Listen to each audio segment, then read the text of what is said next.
அப்புறம் ராமரே வந்து அதை கட்டி விடுறார். வசிஷ்டரே தாங்க முடியாம அழுத்தார். அவர் பிரம்மஞானி, இதுக்கெல்லாம் வந்து அசரக்கூடியவர்கள அவரே தாங்க முடியாம அழுத்தார். தசரதர் உடனே சீதைக்கு அதெல்லாம் வேண்டாம், சீதைக்கு என்னெல்லாம் பூஷணங்கள் வேணுமோ அதெல்லாம் எடுத்து கொடு, சீதைக்கு மரவரி வேண்டாம் அப்படின்னு சொல்லிட்டார்.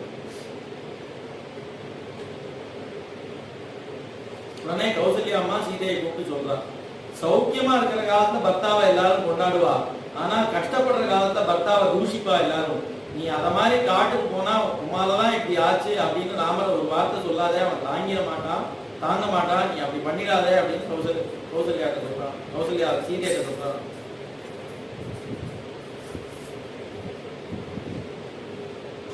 எங்காவது அப்படி ஒரு பாடம் எனக்கு இல்லையேம்மா, நான் இங்க அயோத்திக்கு வாக்கப்பட்டு வந்தேன், நீங்க என்ன பண்ணிட்டு இருக்கீங்க அதைத்தானே நானும் பாடமா எடுத்துப்பேன், நீங்க இப்ப இந்த நிலைமையில கூட என்ன பண்ணிட்டு இருக்கீங்க அப்படின்னு நான் பாக்குறேன்.